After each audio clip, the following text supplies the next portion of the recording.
Mr. Fox, let me express my extreme disappointment.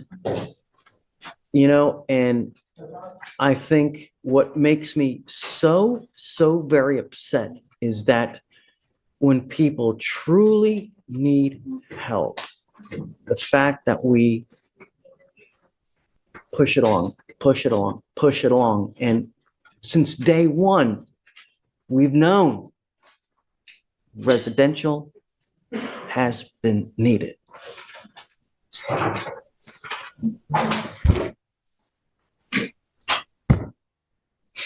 It's time. So.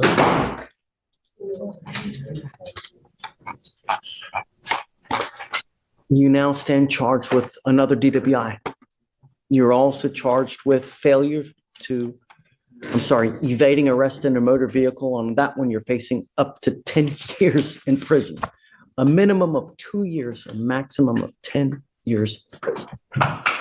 We're going to do probable cause. You have the right to remain silent. Anything you say can or will be used against you. You have the right to have an attorney present. If you cannot afford one will be appointed to you, sir. The officers observed the defendant engage in a race with another car on a road in Harris County, Texas. The officer attempted to catch up to the vehicles and was unable to catch up to the other driver. However, the officer caught up to the defendant's vehicle and attempted to initiate a traffic stop by activating lights and sirens. The defendant failed to stop and engaged officers in a 13-mile pursuit. When officers made contact, they observed the defendant step out of the driver's side of the vehicle, and the officers observed a strong odor of an alcoholic beverage, slurred speech, red glassy eyes, and unsteadiness. The defendant admitted to drinking a bottle of wine and taking a Zoloft. During search of the vehicle, the officers found an empty bottle of wine and a Sonic cup that contained a liquid smelling of alcohol. Alcohol in the car? Yes, Judge. And the defendant refused standard field sobriety test. DIC was read, and the defendant refused breath. A blood search warrant was signed and executed.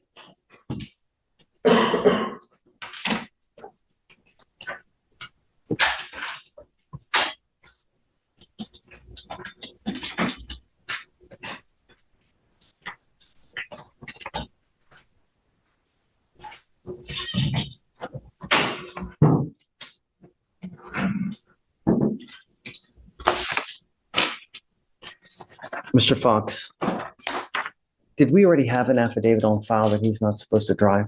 Let me double check.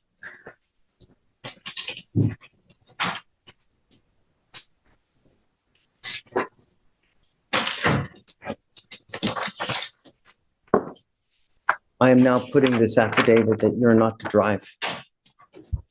If I find that you drive, and I don't care what your reason is, if you get out, because I don't know if you're getting out, then I will have a contempt hearing and you'll be facing an additional 6 months in jail and a $500 fine every time you get into a car and drive.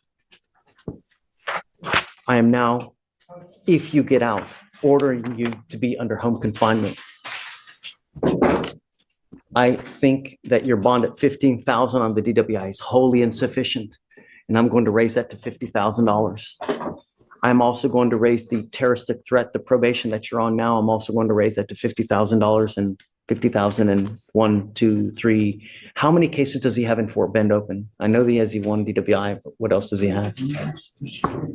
I believe it's just the one DWI, Judge. But Alex is gonna double check for us.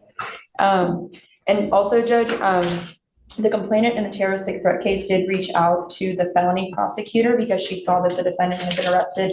She is currently has filed for divorce from the defendant, and she is requesting that he is not to be in house arrest at her house. It is under her name. So I'm not sure if that's the address we have on file, but if you were opposing house arrest, she was requesting that it's not there. Okay, so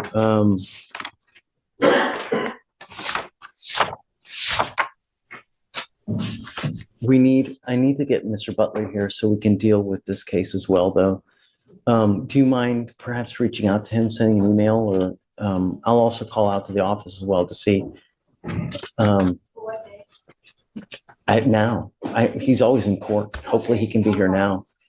And then as soon as the line dies down, I'll also reach out to him as well. All right. There was also one last Spanish THA just citizen. Okay.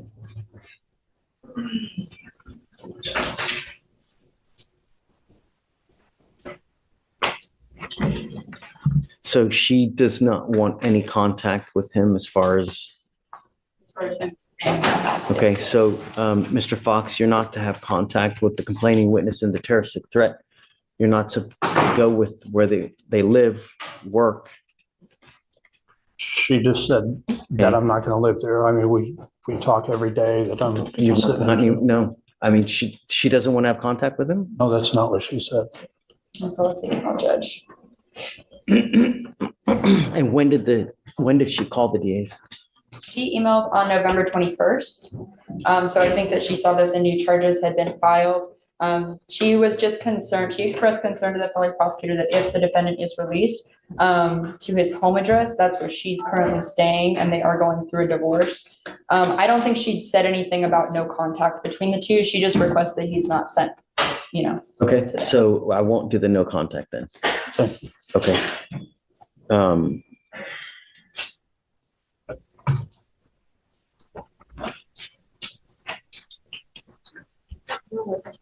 Okay, I want to have a hearing on this ASAP.